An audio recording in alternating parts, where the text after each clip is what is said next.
Today I'm going to show you how to use the tamper protection in Microsoft Defender. Alright, so the first thing we need to do is boot your target device using an alternative environment such as Windows PE, Windows Recovery Environment, or a dual boot configuration. Now this offline approach allows you to bypass live system restrictions that normally would prevent registry modifications. So ensure that you have registry editing tools available in your offline environment.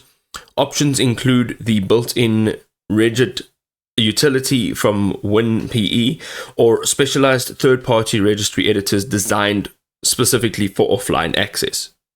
Alright, what are we doing here? First thing, open the registry editor and locate this path.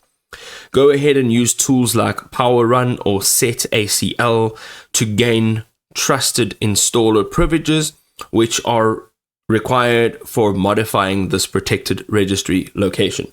The third thing is that you have to find the D-word value named Tamper Protection and change it to 0 to disable the protection.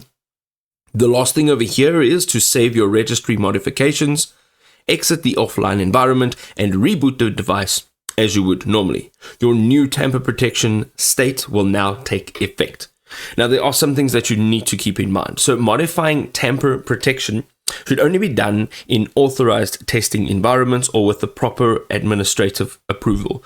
These changes affect core security features of your Windows Defender, and always document your changes and have a rollback plan ready before any modification system level security settings are changed.